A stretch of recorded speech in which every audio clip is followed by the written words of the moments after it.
योगेन चित्तस्य पदेन वाचां मलं शरीरस्य च वैद्यकेन योपाकरोत्तं प्रवरं मुनीनां पतञ्जलिं प्राञ्जलिरानतोऽस्मि। अथ पातञ्जलयोगसूत्राणि प्रथमोऽध्यायः समाधिपादः। अथ योगानुशासनम्। योगश्चित्तवृत्तिनिरोधः तदा द्रष्टुः स्वरूपेऽवस्थानम् वृत्तिसारूप्यमितरत्र वृत्तयः पञ्चतयः क्लिष्टाः प्रमाणविपर्ययविकल्पनिद्रास्मृतयः प्रत्यक्षानुमानागमाः प्रमाणानि विपर्ययो मिथ्याज्ञानमतद्रूपप्रतिष्ठम् शब्दज्ञानानुपाति वस्तुशून्यो विकल्पः अभावप्रत्ययालम्बनावृत्तिर्निद्रा अनुभूतविषयासम्प्रमोषः स्मृतिः अभ्यासवैराग्याभ्यां तन्निरोधः तत्र स्थितौ यत्नोऽभ्यासः स तु दीर्घकालनैरन्तर्यसत्कारासेवितो दृढभूमिः दृष्टानुश्रविकविषयवितृष्णस्य वशीकारसंज्ञा वैराग्यम्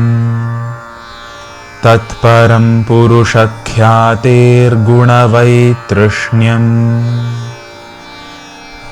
वितर्कविचारानन्दास्मितारूपानुगमात् सम्प्रज्ञातः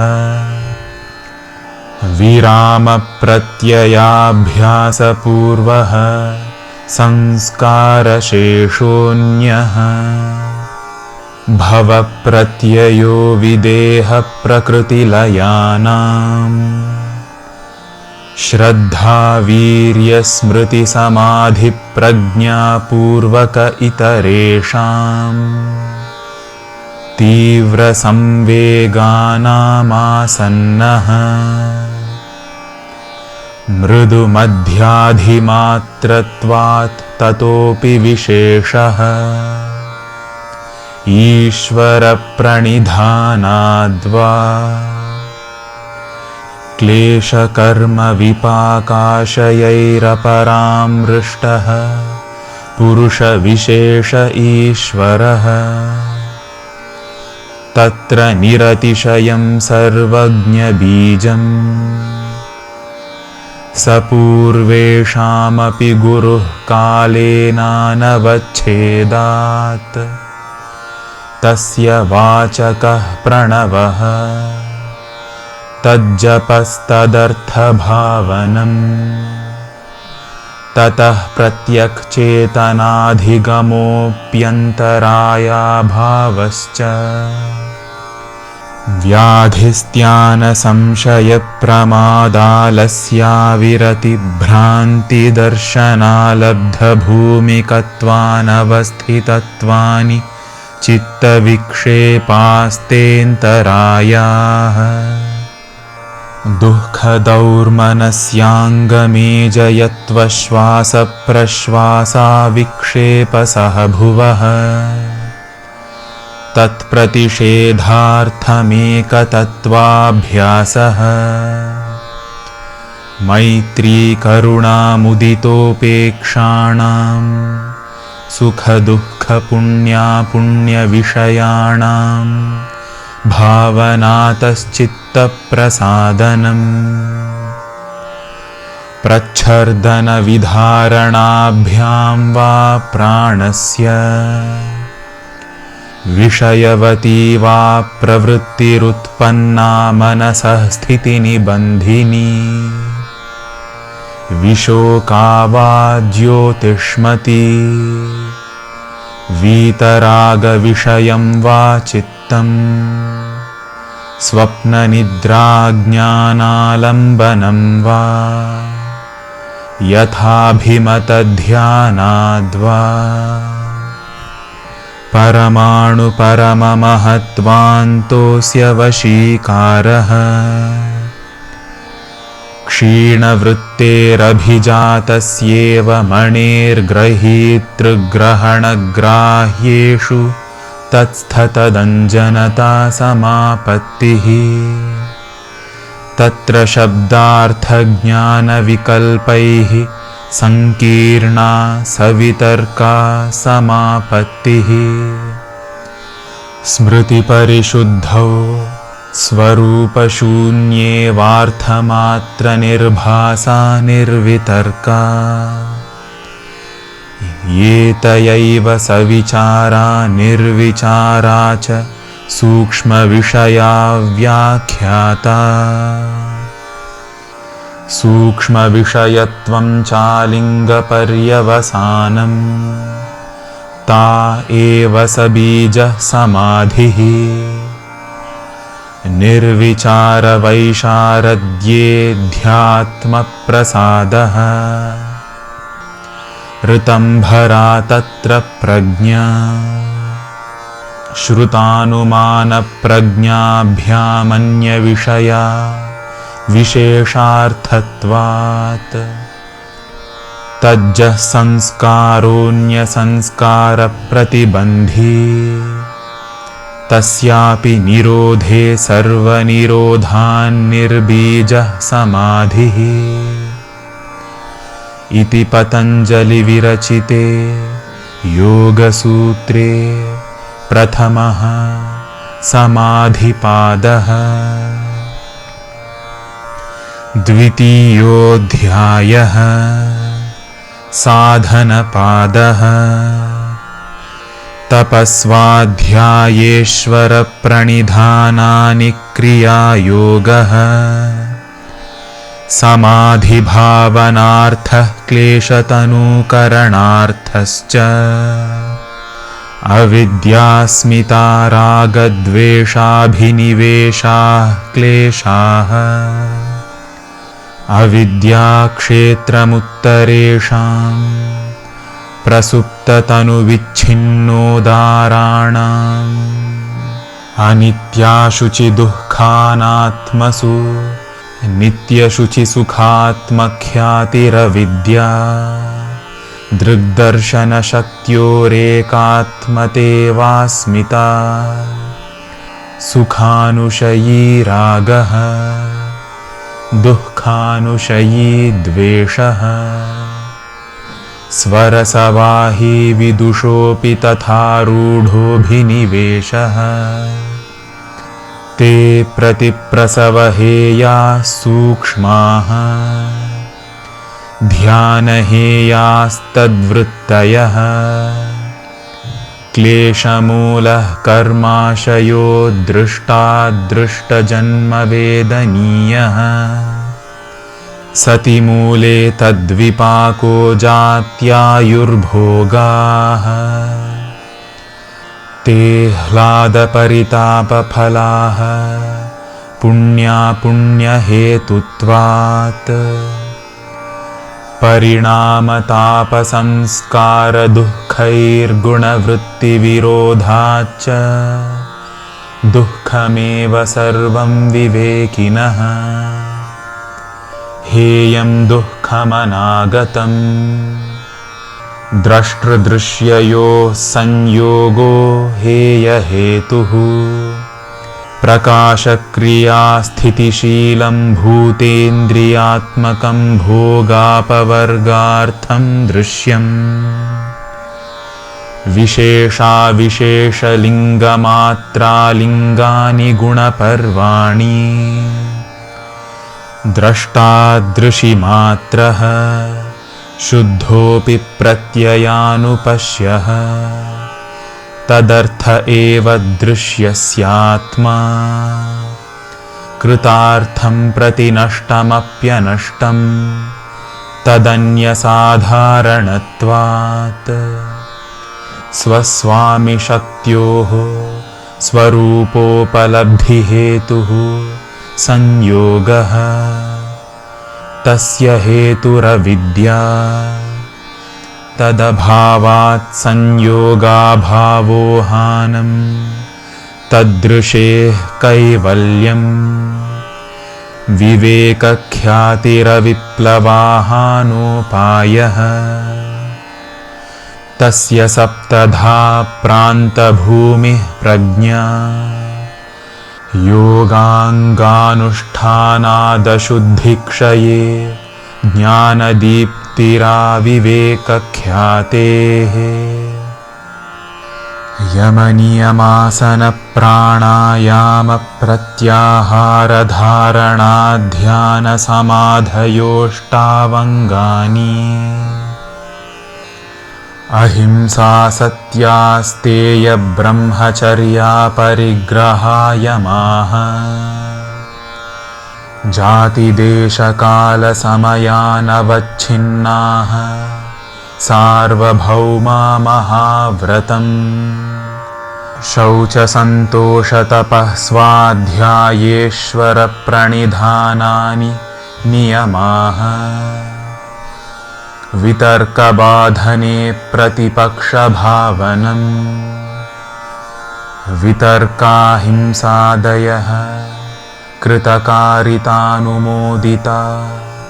लोभक्रोधमोहपूर्वका मृदुमध्याधिमात्रा दुःखाज्ञानानन्तफला इति प्रतिपक्षभावनम् अहिंसा प्रतिष्ठायां तत्सन्निधौ वैरत्यागः सत्यप्रतिष्ठायां क्रियाफलाश्रयत्वम् अस्तेयप्रतिष्ठायां सर्वरत्नोपस्थानम् ब्रह्मचर्यप्रतिष्ठायां वीर्यलाभः अपरिग्रहस्थैर्ये जन्मकथन्ता सम्बोधः शौचात् स्वाङ्गजुगुप्सापरैरसंसर्गः सत्त्वशुद्धिसौमनस्यैकाग्र्येन्द्रियजयात्मदर्शनयोग्यत्वानि च सन्तोषादनुत्तमसुखलाभः कायेन्द्रियसिद्धिरशुद्धिक्षयात् तपसः स्वाध्यायाद् इष्टदेवतासंप्रयोगः समाधिसिद्धिरीश्वरप्रणिधानात् स्थिरसुखमासनम् प्रयत्नशैथिल्यानन्तसमापत्तिभ्यां ततो द्वन्द्वानभिघातः तस्मिन् सति श्वासप्रश्वासयोर्गतिविच्छेदः प्राणायामः बाह्याभ्यन्तरस्तम्भवृत्तिर्देशकालसङ्ख्याभिः परिदृष्टो दीर्घसूक्ष्मः बाह्याभ्यन्तरविषयाक्षेपी चतुर्थः ततः क्षीयते प्रकाशावरणम् धारणासु च योग्यता मनसः स्वविषया संप्रयोगे चित्तस्वरूपानुकार इवेन्द्रियाणां प्रत्याहारः ततः परमावश्यतेन्द्रियाणाम् इति पतञ्जलिविरचिते योगसूत्रे द्वितीयः साधनपादः तृतीयोऽध्यायः विभूतिपादः देशबन्धश्चित्तस्य धारणा तत्र प्रत्ययैकतानता ध्यानम् तदेवार्थमात्रनिर्भासं स्वरूपशून्यमिव समाधिः त्रयमेकत्र संयमः तज्जयात् प्रज्ञालोकः तस्य भूमिषु विनियोगः त्रयमन्तरङ्गं पूर्वेभ्यः तदपि बहिरङ्गं निर्बीजस्य व्युत्थाननिरोधसंस्कारयोरभिभवप्रादुर्भावौ निरोधक्षणचित्तान्वयो निरोधपरिणामः तस्य प्रशान्तवाहिता संस्कारात् सर्वार्थतैकाग्रतयोः क्षयोदयौ चित्तस्य समाधिपरिणामः ततः पुनः शान्तोदितौ तुल्यप्रत्ययौ चित्तस्यैकाग्रतापरिणामः एतेन भूतेन्द्रियेषु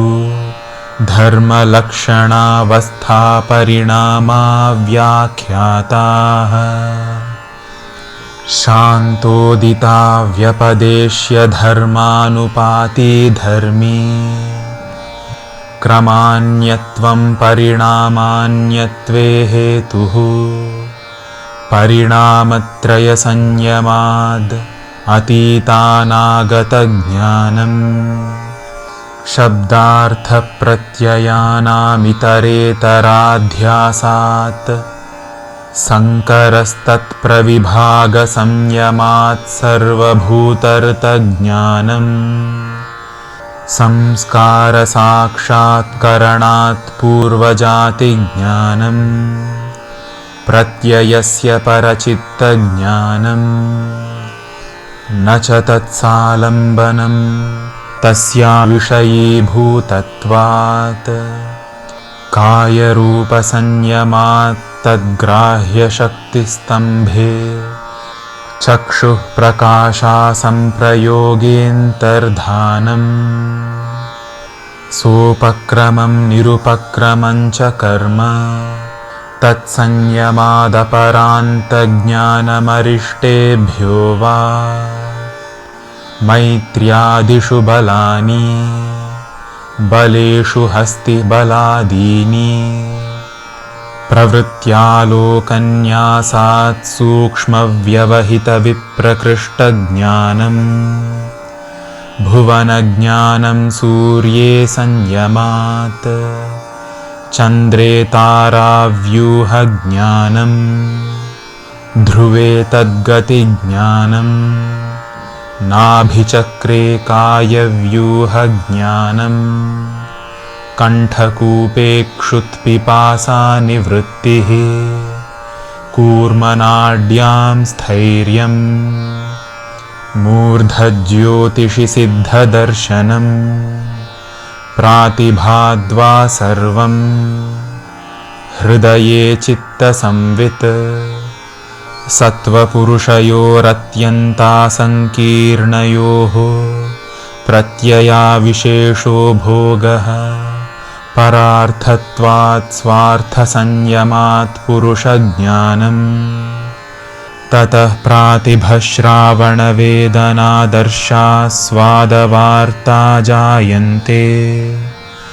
ते समाधावुपसर्गा व्युत्थाने सिद्धयः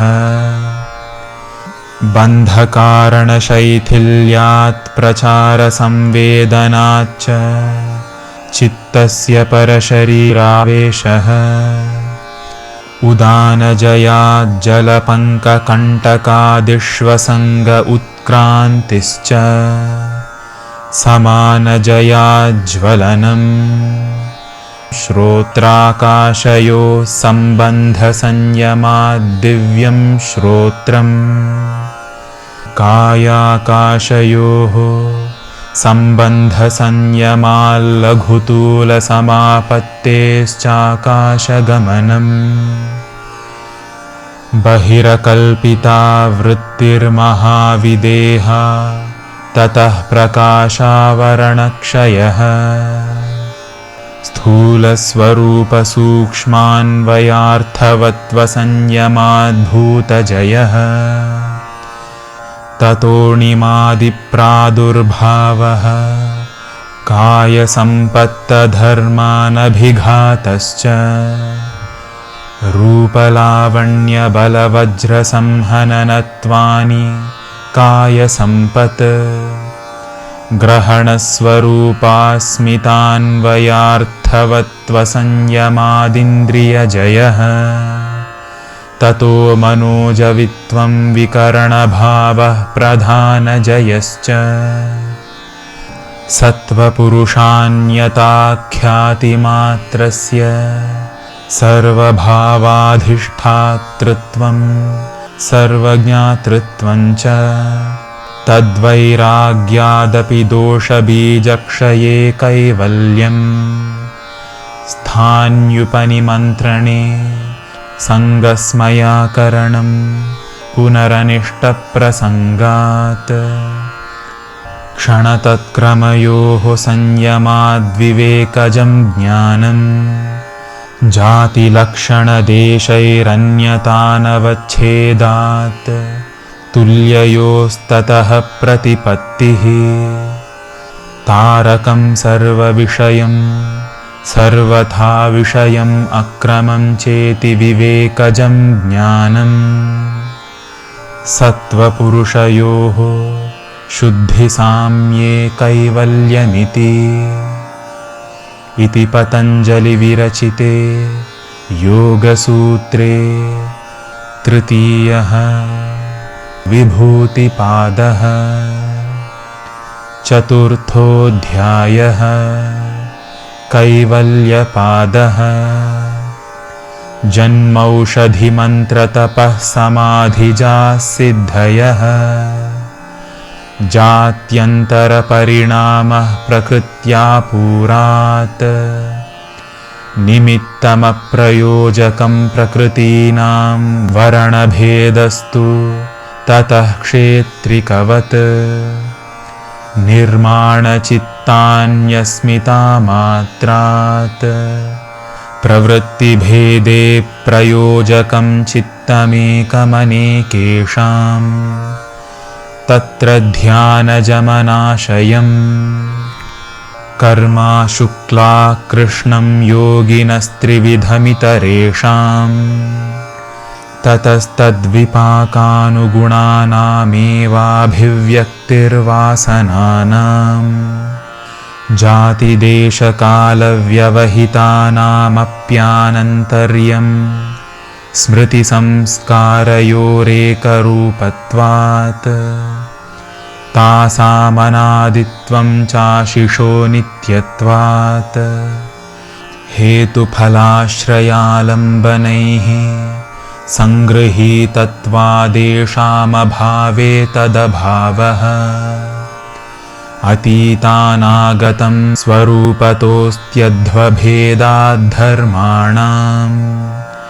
ते व्यक्तसूक्ष्मागुणात्मानः परिणामैकत्वाद्वस्तुतत्त्वं वस्तुसाम्ये चित्तभेदात्तयोर्विभक्तः पन्थाः न चैकचित्ततन्त्रं वस्तु तदप्रमाणकं तदा किं स्यात् तदुपरागापेक्षित्वाच्चित्तस्य वस्तु ज्ञाताज्ञातं सदा ज्ञाताश्चित्तवृत्तयस्तत्प्रभोः पुरुषस्यापरिणामित्वात् न तत्स्वाभासं दृश्यत्वात् एकसमये चोभयानवधारणम्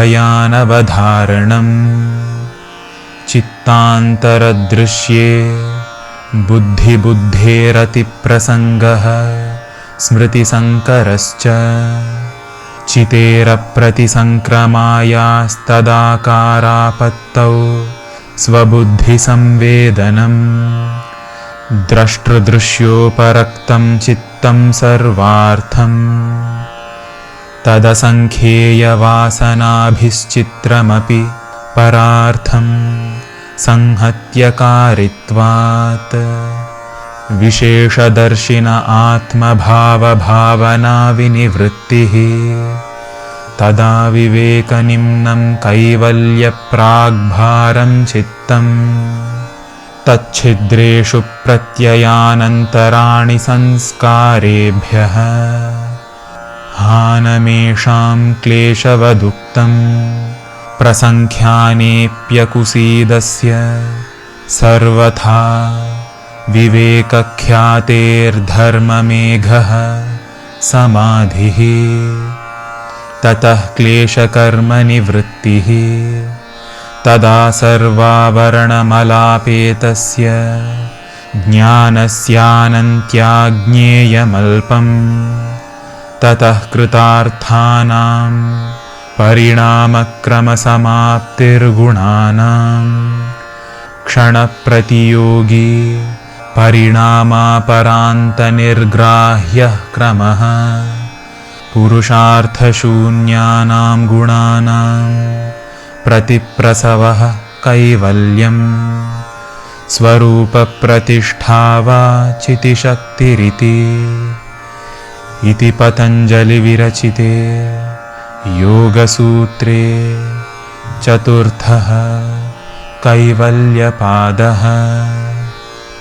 इति श्रीपातञ्जलयोगसूत्राणि ॐ तत्सत्।